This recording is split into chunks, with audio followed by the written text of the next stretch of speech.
Olele. Sveikinamės iš Lietuvėlės. Vasara baigėsi ir mes vėl ruošiamės į kelionę. Taip, nenustojom planuoti keliauti, bet labai užstrigom su savo gyvenimiškais darbais. Esam irgi dabar tokioj tarpiniai stoteliai.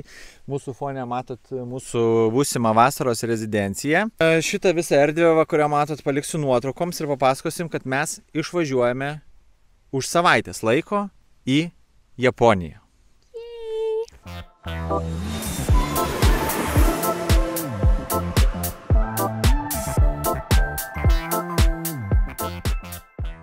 Mano tai buvo labai sena svajonė.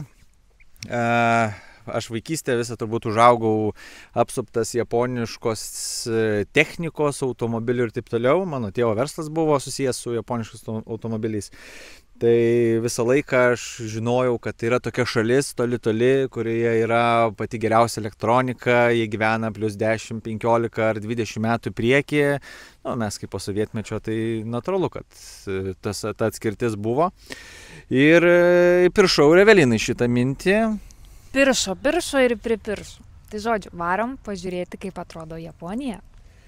Šiaip laiko susiplanuoti kelionį visiškai neturėjom. Tai teko šį kartą remtis kitų patirtimi, tai kitų keliautojų. Tai šiuo atveju pasinaudojam, visą laiką noriu sakyti, Austrės, bet šiaip tai Australės,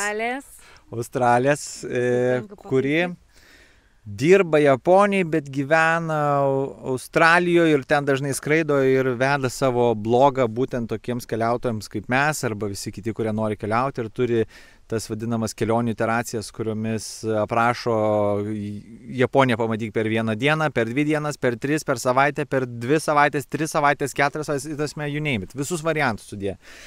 Mes važiuojame, iš viso mūsų atostogos ir kelionė truks 3 savaitės, bet iš jų, galima sakyti, 4 paras reikia atmesti transferiams, nes skrendame iš Vilniaus į Helsinkį, iš Helsinkio tiesioginis skrydis į Tokijo Hanedo oro uostą, suvalgys praktiškai kokias geras 2 dienas. Tai norėjom, kad būtų tos 2 tikros pilnos savaitės, kada mes atsikeliam Tokijui ir mes jau varom. Ir po to jau atsikeliam tenais kažkur tais ten Osakoj ar ten kažkur kitur ir tada jau varom jau link Vilniaus.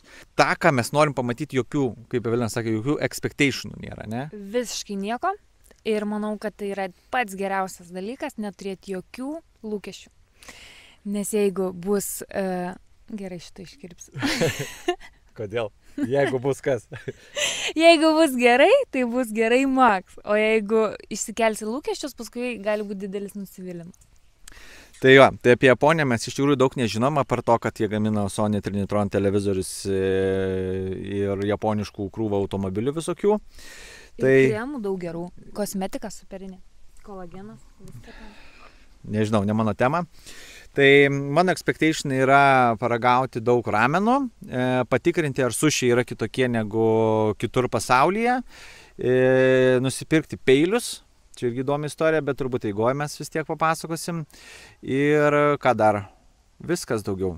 Ir ta prasme, pasižiūrėti, kokia jų yra kultūra, kokia yra ta ramybė, nes mums pasakojo, kiek kurie keliavę, sako, tu neišinam perpasakot, bet kai ten nuvyksit, jūs pamatysit, kokia yra ramybė aplinkui, kaip visi taip tvarkingai gyvena, švariai ir sugyvena vienam, nedidelį erdvėjai labai daug populiacijos.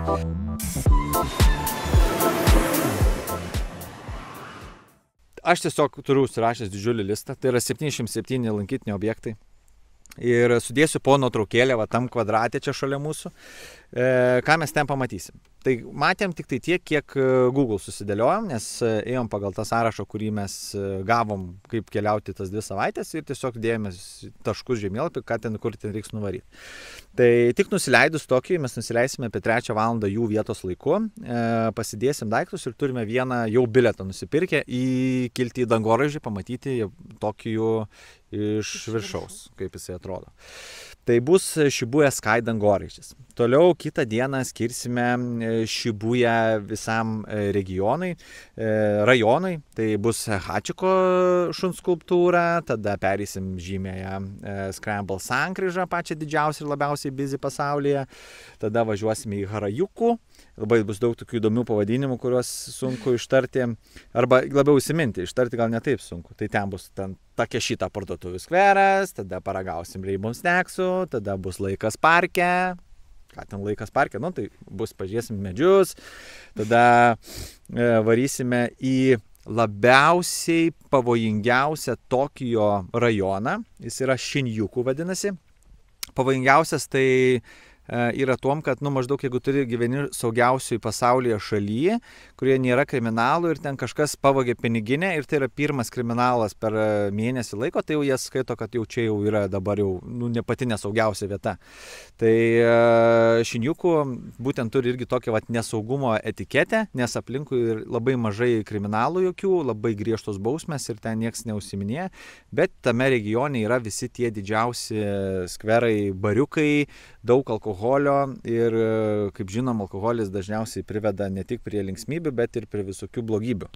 Tai būsime tame regione, aplankysime keletą izakają, yra būtent tokie skveriukai su daug barų. Tai būtent porą jų aplankysim, pasižiūrėsim kažkokią 3D katę, kad ir ką tai reiškia. Ir toliau lankysimės Asakusos regione. Ten bus labai daug šventyklų. Sensoji, Asuka Shrine, Hikan Ijari Jinja. Atrodo, niekam nieko nesako, atrodo, kad lyg vardinčiau sushi meniu iš kokio restorano. Taip pat vyksime būtent tų peilių, kur aš labai noriu nusipirkti. Tai yra Asakusos regione, yra specialus kvartalas, yra pasaulio virtuvės šefų mėgstama vieta, kurie atvažiuoja įsigyti specialiuosius peilius, kurie pagal Japonijos įstatymą yra gaminami rankų darbo. Tai skirtingai tas pats gamintojas, jeigu jisai eksportuoja viską į Europą arba į Ameriką, tai tenais jau eina masinės gamybos, yra iš gamyklos ir tokie kaip kaltiniai, kaip paprastai eiliniai peiliai. O jiems vietiniai rinkoje yra privaloma, kad tie peiliai atitiktų kokybės standartus ir yra žinoma šiek tiek pigesni negu visur kitur. Tai žodžiu, Tokijuje lankysimės vėlgi labai daug visokių šventyklų, tada varysime į parodas, pasižiūrėsime Laisvės statulą, nors ją esame matę, kur jinai ir turėtų būti, bet jie savo irgi pasistatė tokią, Gal bus laiko ir noro pamatyti mokslo muziejų, perėsim Rainbow tiltą, kas yra tipo lankytinas objektas, bet šiaip tai tiesiog tiltas naktį, kuris vaivorykštės spalvom šviečia. Be ryšio, bet nieko. Parašyta, mes tiesiog tą darom. Ar tai bus verta, pamatysim kelionės metu.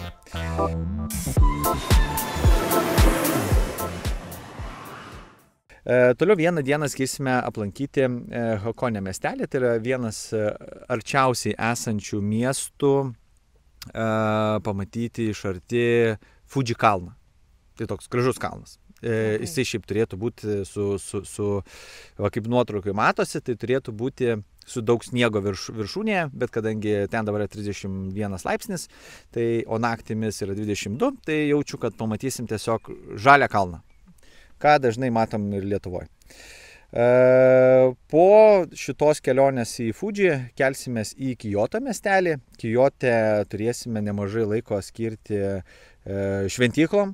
Tai bus vėlgi bambukų kelias, beždžionių parkas, galėsim beždžionėlės vėl pasižiūrėti.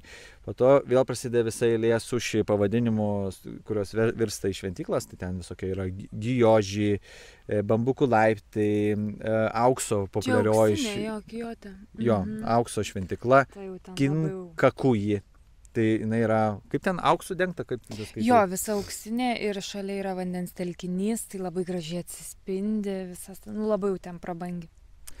Tai pažiūrėsim, kiek tos prabangos, gal kažkiek nusigremšim aukso savo, gal panaudosim ar dančiui, ar kokiem papuošalam. Ir toliau vėlgi daug Kyoto bus, Kyoto centrinė dalis, tiesiog nuotraukų prikratysiu, kol burbuliuoju, nes čia tiesiog šventykla. Toliau rytinė dalis, vėl šventykla Daigoji, šventykla Taifuku, Nenjinji ir taip toliau. Filosofų takas yra, kur filosofai eina pasivaikščioti ten po sakurom. Tai sakurų nežydės, nes važiuojam rudenį, bet gal kažką pamatysim. Toliau vyksime į Hirošimą. Tai Hirošima, visi, kas negyveno po akmeniu, tai tikrai žino, kad tai yra antro pasaulinio meto auka, amerikiečiai numetė tenais bombą, tai visi lankytiniai objektai yra susiję būtent su tuo įvykiu. Tai prabėgsim tenais, tada skirsime dienai Miežimą, tai yra 5 amžiaus visas iš mediniais statiniais apstatytas kaimelis, kvartalėlis ir tenais mes irgi pasižiūrėsime, kaip ten jie atrodo. Tada kilsime į kalno viršūnę Momižidani ir vienas iš pagrindinių punktų yra tualetas pažymėtas. Bet čia dėl Evelinos visą laiką reikia pasižymėti, nes ten dažnas atvejis, pas mus dažna problema. Toliau iš Hirošimos keliausime į Osaką. Osaka šiaip yra didesnis miestas negu Kyoto, bet jis toks labiau toksai industrinis ir nelabai gal lankytinų objektų, yra net daug tos kultūros likę, tai ten praleisime tik tai 1 dieną grinai Osakoje, bet gyvensime Osakoje iki pat kelionės į Lietuvą. Tai aplankysime Osakos pilį, čia yra didžiausias lankytinas objektas tenais, centre paskanausim kažkokių oktopus rutuliukų ir vėlgi bus šventykla. Ir tada labai jau specialiuoju užsakymu, jau būtinai reikia pamatyti, tai važiuosime į Narą miestelį. Nes ten yra Bembilandija. Taip, ten yra daug bembių. Labai gražiai vaikštai. O kaip tie vadinasi šiaip normaliai bembiai, tai čia pagal animacinį filmą. Tie. Tai Danieliai. Va. Tai ten galima juos paglostyti, jie labai meilūs ir sakė, kad jie ateina ir laižo tau skruostą ir juos ten gali visaip ten myluoti ir jie labai draugiški. Tai žiauriai noriu. Taip, ir tada vėlgi ten dar kokios 5 šventyklas pamatysime ir grįšime į Osaką, kur pernakvosim ir kitą dieną vėlgi grįšime į Tokijų, bet ten tik tai transferis bus į oro uostą. Mūsų skrydis 9 vakare Japonijos laiku ir 2 paras keliausime į Vilnių.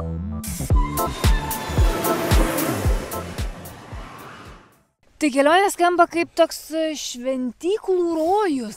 Daug gamtos, daug šventyklų, daug turbūt ramybės. Gero maisto, daug ramybės. Mano tikslas yra ir tas technologijas pamatyti, pasižiūrėti, kiek įmanoma daugiau automobilius pamatyti, kaip jie ten atrodo. Gal kokį driftą pateksim? Jo, Vilna vadina drifto, tai tiesiog yra automanų petrolheadų susitikimas, kuris vyksta Yokohamos aikštelį kiekvieną penktadienį ir mes tokį būsime dar penktadienį, tai yra uždėtas toksai dalykėlis, kad reikėtų ten nuvažiuoti ir tenais dažniausiai renkasi visi automobilistai, kadangi mes tokie vis tiek biški prie automobilių, ten automobilių sportas ten jau buvo daug gyvenime laiko, tai reikėtų pasižiūrėti. Tai ten būtent tokia tematika. Tokio drifto tos aikštelės, kur visi susirenka ir show-offina savo automobilius. Tai čia vienas iš tokių objektėlių, kur norėčiau visai pamatyti. Tai va, draugai, už savaitėlės išjudam, filmuosime vėlgi kiekvieną dieną, bet dėsime įrašus tik tai visą rudenį. Reiškia, neskirsim laiko, pasiemu netgi silpną kompiuterį, tik persimesti įrašus į kietąjį diską ir po to visą tą montavimo laiką skirsiu tada, kai jau būsim išvykę į šiltus kraštus, turėsim daugiau laiko ir nebereikės rūpintis va šitokiais dalykais, kurie yra čia šone, nes jie suvalgo labai daug, belekiek daug laiko. O šiaip tai pagaliau atostogos! Gerai, chebra, viskas. Ačiū ir iki. Iki.